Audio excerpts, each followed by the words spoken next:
ఈరోజు వాక్య ధ్యానాంశం యథార్థత. ఒకానొక సమయంలో ఒక ప్రాంతంలో ఓ వ్యాపారవేత్త తాను నివసిస్తున్న ప్రాంతంలోనే హోల్సేల్ షాప్ కలిగి ఉండేవాడు. అతని దగ్గర ఒక యవనస్తుడు సరుకులు కొనుక్కుంటూ ఉండేవాడు. ఈ యవనస్తుడు చాలా నిజాయితీపరుడు. మిగిలిన వారు సరుకులు తీసుకువెళ్ళి ఇవ్వవలసిన డబ్బులు సరిగ్గా ఇవ్వకుండా ఏడిపిస్తూ ఉండేవారు. కానీ ఈ యవనస్తుడు మాత్రం అన్ని విషయాల్లో చాలా నమ్మకత్వాన్ని కనపరిచేవాడు. అలా కొన్ని సంవత్సరాలు గడిచిన తర్వాత ఆ యవనస్తుడు వేరే ప్రాంతంలో ఒక వ్యాపారం పెట్టతలంచి వ్యాపారవేత్త దగ్గరకు వచ్చి, అయ్యా, నేను ఈ పట్టణం విడిచిపెట్టి మరొక పట్టణం వెళ్ళి వ్యాపారం ప్రారంభించబోతున్నాను. కావున ఇక మీదట నేను మీ దగ్గర సరుకులు తీసుకోపోవచ్చు. ఇప్పటి వరకు నా పట్ల మీరు చూపించిన మంచితనాన్ని బట్టి నిండు కృతజ్ఞతలు అని చెప్పాడు.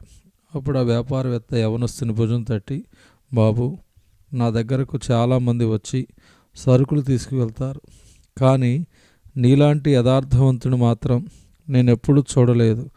ఎప్పుడైనా నీకు ఏదైనా కష్టం వస్తే నేను ఉన్నానని జ్ఞాపకం పెట్టుకో అని చెప్పి దీవించి పంపించాడు.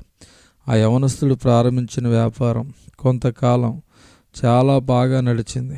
ఆ తర్వాత ఏమైందో కానీ వ్యాపారం కూలిపోవటం మొదలైంది. బహుగా అప్పులలో కూరుకుపోయాడు. అప్పిచ్చిన వారు వేధించటం ప్రారంభించారు. ఇక ఆ యవనస్తుడు ఏమీ చేయలేని నిస్సహాయ పరిస్థితిలో ఒక్కసారిగా తను ఒకప్పుడు సరుకులు కొన్న వ్యాపారవేత్త తనకు జ్ఞాపకం రాగా అతనికి ఒక ఉత్తరం రాశాడు. అయ్యా, సొంతంగా వ్యాపారం పెట్టాను, కొంతకాలం బాగుంది, కానీ ఎందుకో నా వ్యాపారం కుప్పకూలిపోయింది. ఏమైనా మీరు కనికరించి కొంత సహాయం చేస్తే మీరు నాకు ఇచ్చే ఆ రుణాన్ని తప్పక తిరిగి తీర్చేస్తాను.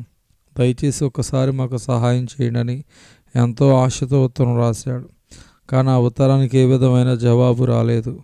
మనుషులు సాధారణంగా మాట సహాయం చేస్తారు, కానీ చేతి సహాయం చేయటం అంత సులభం కాదేమో అని అనుకుని ఏమి చేయాలో పాలుపోక బాగా నిరుత్సాహంతో ఇక బ్రతకటం వ్యర్థం, మరణమే శరణ్యమని ఆత్మహత్యా ప్రయత్నం చేస్తుండగా ఎవరో తలుపు తట్టారు. అప్పుల వాళ్ళు వచ్చేసారు. ఇక నన్ను బజారుకు ఈడుస్తారు, ఎలాగూ చనిపోతున్నా కదా, చనిపోయే ముందు ఒక్కసారి వాళ్ళతో మాట్లాడదాం తలుపు తెరవగా ఎదురుగా వ్యాపారవేత్త ప్రత్యక్షమయ్యాడు. బాబు, నీ ఉత్తరం చూసినప్పుడు నా డబ్బు కన్నా నేను నీతో ఉండడమే చాలా అవసరమని అనిపించింది. 3 దినాల క్రితమే నేను ఈ పట్టణానికి వచ్చాను. నీ అప్పులన్నీ తీర్చేశాను. ఇక నీ అప్పుల గురించి నువ్వు దిగులు చెందవలసిన అవసరం లేదు. అంతేకాదు, నా వ్యాపారంలో నేను భాగస్థునిగా చేసుకుంటున్నాను అని అంటుంటే ఆ యవనస్తుని కళ్ళ నుండి కన్నీళ్లు జలజల రాలాయి. బైబిల్ సెలవిస్తుంది, యథార్థవంతులు దీవించబడుతారు. యథార్థముగా నీతిగా జీవించిన ప్రియ సహోదరి సహోదరుడా, నేటి కష్టాన్ని నష్టాన్ని బాధలను చూసి దిగులు పడకు, ఆధార్యపడకు. నేను ప్రాణంగా ప్రేమించే దేవుడు నువ్వు ఊహించని రీతిలో త్వరలోనే నేను దీవించబోతున్నాడు. యథార్థ హృదయము గలవారిని బలపరచుటకై యెహోవా కనుదృష్టి లోకమంతటా సంచారము చేయుచు ఉన్నది. 2 దినవృత్తాంతములు 16:9. యోసేపు బాధ్యతలో యథార్థత.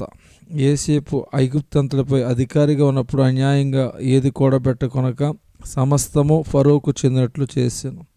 యోబు శ్రమలో యథార్థత, నోటితోనైనను తప్పు చేయలేదు. దానియేలు ప్రార్థనలో యథార్థత, ప్రాణానైనా పోగొట్టుకుంటకు సిద్ధపడిన కానీ ప్రార్థన మాత్రం మానలేదు.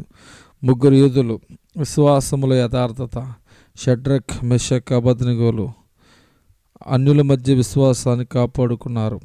దేవుడి కొద్ది వాక్యం దేవుడు దీవించునుగాక. ఆమేన్.